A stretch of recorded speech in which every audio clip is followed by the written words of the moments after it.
Salut les gens, tu vas bien? La France est magique.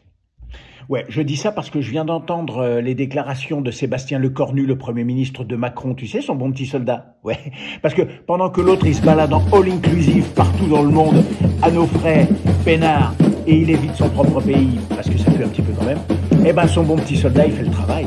Ouais. Alors écoute bien les dernières déclarations qu'il a balancées à l'Assemblée. Tu sais quoi, les gens? Je te conseille un truc, planque tes deniers. Planque tes deniers, parce que tu sais quoi, les voleurs, il n'y en a pas qu'au Louvre. Si j'ouvre le débat plus largement, et sans faire le droit de suite des discussions que nous avons pu avoir dans cet hémicycle sur la fiscalité la semaine dernière, ça pose quand même très clairement maintenant la question de la disponibilité de capitaux français en France pour investir dans ces entreprises.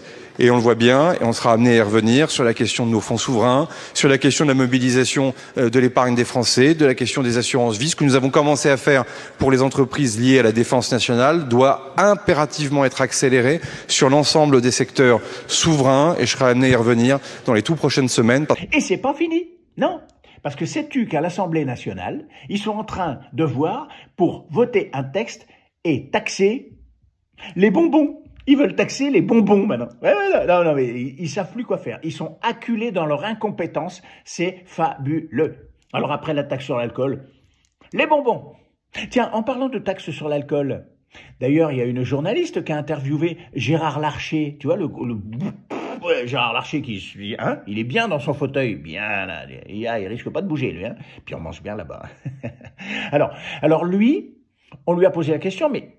Dites donc, une taxe sur l'alcool, d'accord, mais il y a une buvette à l'Assemblée, alors, dans ces cas-là. Ah oui, non, mais là, on attaque les privilèges. Ah non, pas leurs privilèges à eux. Alors, Gégé, là, il s'est énervé tout rouge, hein. Oh, il a fait... Regarde bien. Ouh, il s'est énervé, pépère. Un rapport parlementaire, Gérard Larcher, recommande d'interdire la vente d'alcool à la buvette de l'Assemblée nationale pour des raisons économiques. Ouais. Et aussi car ce député estime qu'il ne faudrait pas consommer de l'alcool sur son lieu de travail. Il y a une buvette au Sénat. Bien sûr qu'il y a une buvette. Bien sûr. Je vais vous dire, j'en ai assez de ces prohibitions, de ces interdictions. Bien sûr, il faut consommer avec modération. Mais je vais vous dire, alors que le pays est en train de s'enfoncer, alors que le pays va devoir emprunter 310 milliards d'euros pour équilibrer la prochaine loi de finances, que la semaine prochaine, on va examiner une demande d'emprunt de 83 milliards d'euros. Eh oui, quel rapport avec la buvette du Sénat? Parce qu'il y a les choses importantes et les choses accessoires. Et que, allons à l'important, c'est l'intérêt de notre pays. Arrêtons les gadgets. Bon. Et voilà, t'as compris le message, les gueux. Voilà. Alors, continue à te taire, paye, souffre et laisse faire la noblesse. Voilà. Alors, tiens, en parlant de noblesse, il y a aussi Christine Lagarde, tu vois, celle qui est à l'Europe, là. Alors elle travaille en sous-main et ça avance bien. L'euro numérique, ben oui, disparition de l'argent liquide. Comme ça, on pourra mieux gérer les gens. Alors, regarde bien, regarde sa dernière petite vidéo, regarde bien. Je te le répète, planque tes deniers. I have good news for you on the digital euro front. Today, the Governing Council has decided to move ahead on the next and final phase of the preparatory work for the digital euro.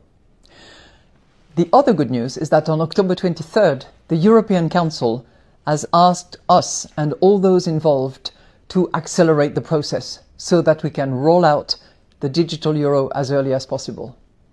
As soon as possible. Voilà. T'as vu les gens? I'm maîtrising anglais language.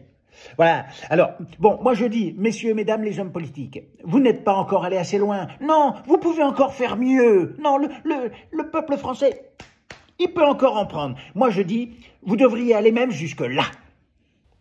Je vais leur faire payer un impôt sur le droit d'être vivant. Alors ça, c'est très tordu, mais bougrement intelligent. T'as vu, hein? Je pourrais presque être un élu de la République avec des idées comme ça. Hein? Ouais.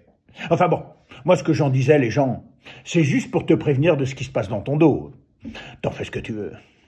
Allez. Non, merci pas, non. Non, merci pas.